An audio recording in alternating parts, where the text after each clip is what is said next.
मान्यवर, मैं माननीय मंत्री जी को और भारत सरकार को बधाई देना चाहूँगा कि ऐसे संवेदनशील विषय के ऊपर ये विधेयक लेकर के आए हैं, जिसमें दिल्ली राजधानी क्षेत्र के लगभग 50 लाख उन गरीब वंचित वर्ग के लोगों को एक आवास मुहैया कराया जाएगा।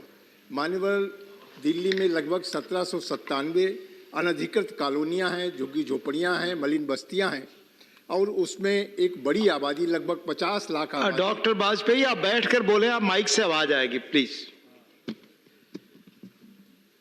मान्यवर, दिल्ली में लगभग 50 लाख आबादी है कि जो इन झुग्गी झोपड़ियों में, मलिन बस्तियों में रहती है। ये कॉलोनियाँ जहाँ ये रहते हैं वो अनधिकृत कॉलोनियाँ कही जाती हैं।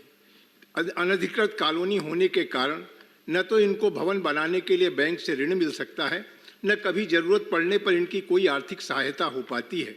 ज़रूरत पड़ने पर इनको महाजन से या इधर उधर निजी संस्थाओं से ब्याज पर पैसा लेकर काम चलाना पड़ता है। ये एक काफ़ी गंभीर स्थिति है। मान्यवर, पहली बार हमारी सरकार की संवेदनशीलता के चलते ऐसे 50 लाख परिवारों को, उनको भवन जो आज तक अनधिकृत कॉलोनियों में रहते थे, उनको रेगुलराइज करने का निर्णय लिया गया है।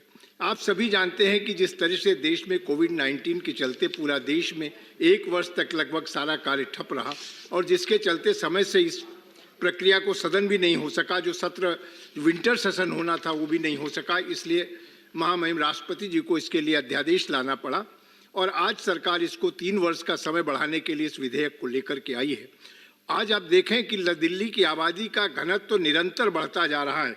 जिस तरह से दिल्ली का जो एरिया है, दिल्ली का जो क्षेत्रफल है, वो मान्यवर लगभग 1484 वर्ग किलोमीटर है और यहाँ प्रति वर्ग किलोमीटर में लगभग 9340 व्यक्ति रहते हैं। इतनी सघन आबादी दिल्ली की है और ऐसे में 50 लाख परिवार जो अनधिकृत कॉलोनियों में रह रहे हैं, उनके लिए एक रास्ता बनाने का काम इस विधेयक के माध्यम से किया जा रहा है।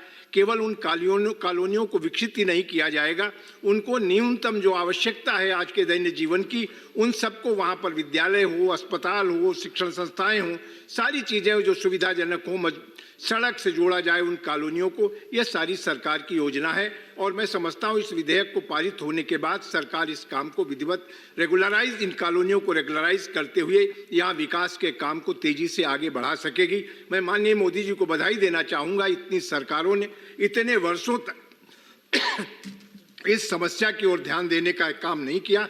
यहाँ के जो लोग वोट लेकर के राजनीति करते रहे, उन्होंने भी केवल जब चुनाव के समय झुग्गी झोपड़ियों की याद आती रही, लेकिन कभी उसकी चिंता नहीं की। लेकिन भारत सरकार ने, श्रद्धेय मोदी जी ने, जो आज वन क्षेत्र की ज़मीन है, डीडीए की ज़मीन है, सेना की ज़मीन है, ऐसी तमाम ज़मीनों पर जहाँ पर इस तरीके की कॉलोनियाँ बन गई थी, उनको रेगुलराइज करके इनको वहाँ पर व्यवस्थित भवन इत्यादि बनाकर देने का निर्णय लिया है और मैं समझता हूँ ये सरकार इसे जल्दी, ये समय सीमा बढ़ने के बाद इस दिशा में जल्दी वाजपेयी जी, दो बज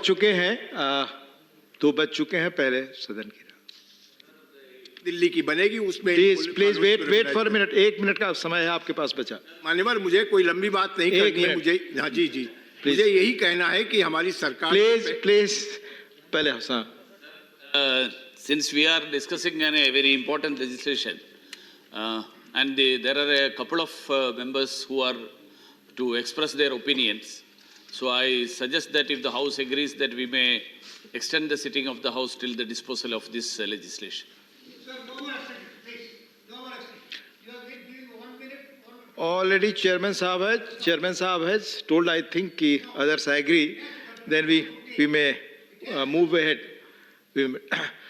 डॉक्टर वाजपेयी, आप कंक्लूड करें, आपका खत्म हो चुका है। जी मान्यवर, मैं कंक्लूड करने जा रहा हूँ।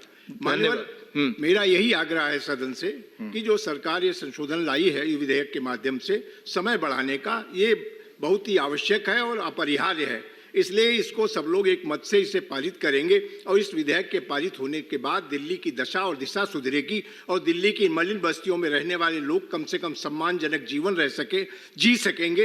अभी तक जिन्हें अनधिकृत आवास कहा जाता था, अनधिकृत कॉलोनी कहा जाता था, मलिन बस्ती कहा जाता, धन्यवाद, स्लम कहा जाता, धन्यवाद, करने का काम होगा। धन्यवाद डॉक्टर वाजपेयी, बहुत बहुत धन्यवाद।